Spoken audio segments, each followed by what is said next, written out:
Uji sampel t-test. Uji sampel t-test terdapat dua kategori, yaitu uji sampel t-test dengan satu sampel atau uji one sample t-test. Kemudian yang kedua, uji sampel t-test dengan dua sampel. Yang saya akan contohkan di sini adalah uji sampel t-test dengan satu sampel atau uji one sample t-test. Contoh soal uji one sample t-test.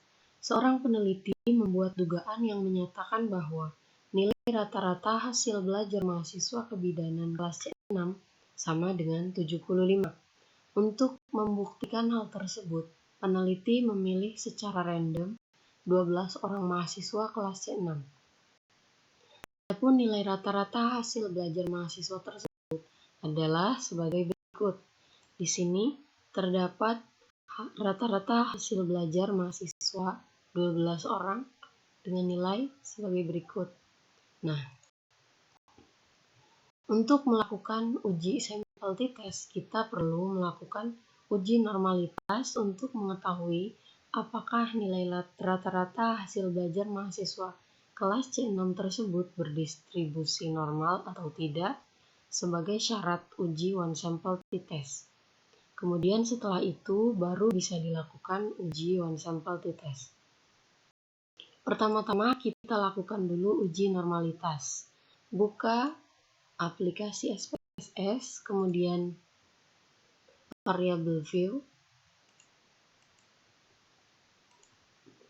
Di sini pada kolom name, saya sudah memasukkan hasil dan pada label hasil nilai rata-rata dan pada desimal angka 1. Kenapa angka 1? Karena nanti pada hasil nilai rata-rata akan terdapat satu angka di belakang koma. Kemudian setelah itu buka data view, kita masukkan nilai hasil rata-rata ke kolom ini dari Microsoft Excel.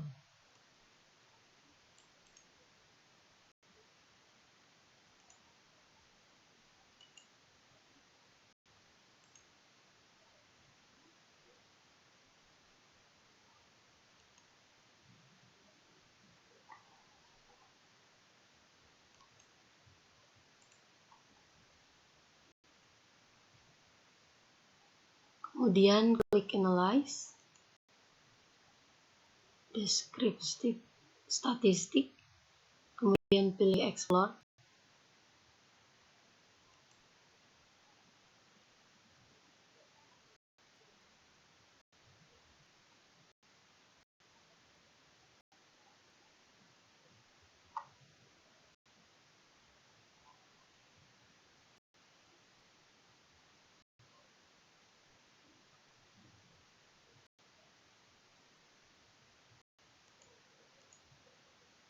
Pada tabel dialog di sini, nilai hasil rata-rata kita pindahkan ke kolom dependent list.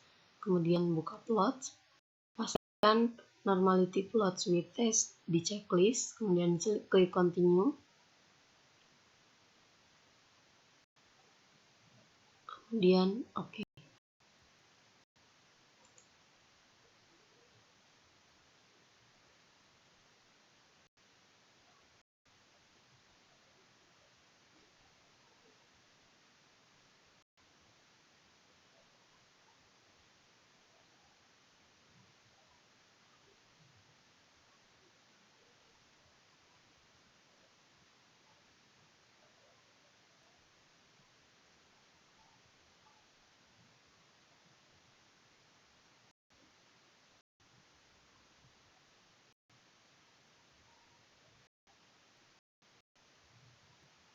Pada hasil output, kita lihat pada kolom test of normality, nilai signifikansi pada Sapir-Whorf yaitu 0,331. Kenapa kita menggunakan kolom Sapir-Whorf? Karena untuk kolom Sapir-Whorf ini digunakan apabila sampel kurang dari 50. Dan sampel yang kita gunakan yaitu 12 sampel.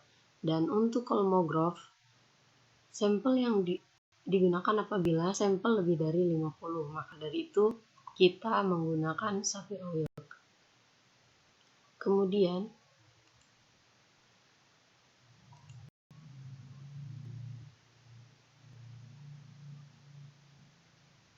dasar keputusan uji normalitas yaitu jika nilai signifikansi lebih dari 0,05 maka data tersebut berdistribusi normal.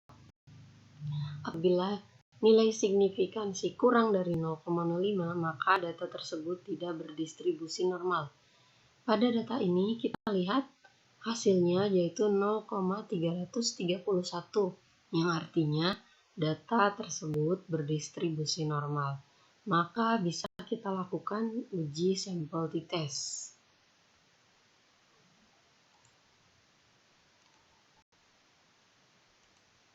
Untuk melakukan uji sampel t-test, kita buka kembali SPSS yaitu data view, kemudian klik analyze.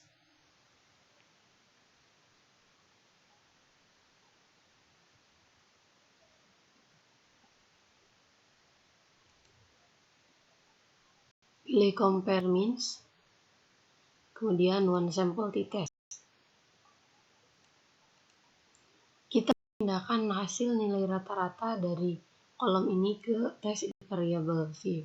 Kemudian klik option, pastikan confidence interval percentage yaitu 95%. Kemudian klik continue dan pada test value saya isikan 75 yaitu hasil dugaan nilai rata-rata peneliti.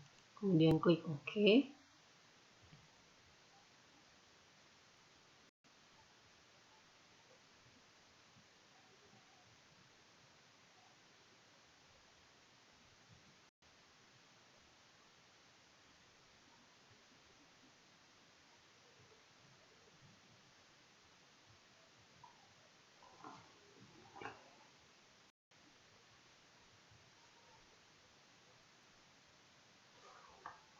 Di sini terdapat hasil output. Pada one sample test terlihat hasil signifikansi to-tailnya yaitu 0,013.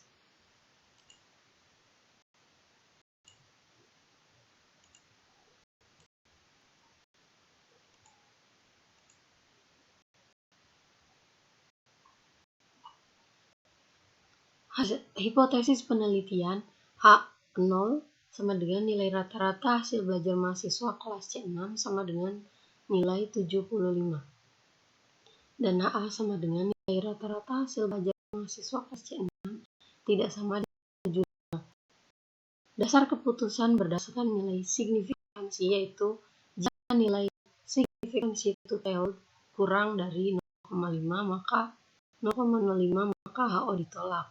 Jika nilai signifikansi to-tail lebih dari 0,05 maka HO diterima.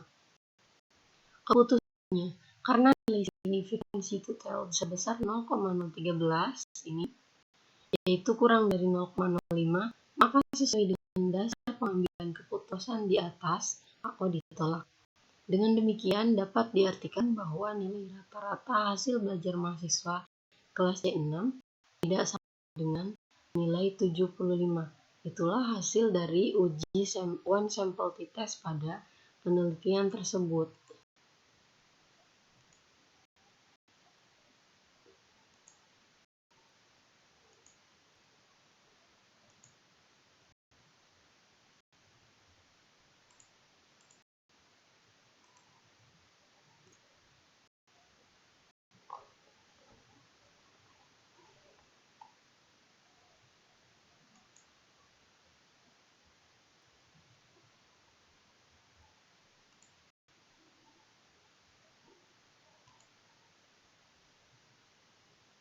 Atau bahan pembelajaran. Di sini sebagai contoh, volume dari musik perekaman dan musiknya bisa digunakan pilih folder yang saya gunakan. Mic internalnya atau bawaan laptopnya tidak terlalu berfungsi dengan baik, makanya saya harus menggunakan mic eksternal agar kualitas suara kita jelas. Oke. Untuk menyimpan hasil rekaman kita, kalian cukup mengklik kanan pada video ini. Jadi kita klik kanan, kemudian Kemudian di sini ada pilihan Save Media As. Kalian klik itu, kemudian kita diarahkan pada kalian memulai presentasi agar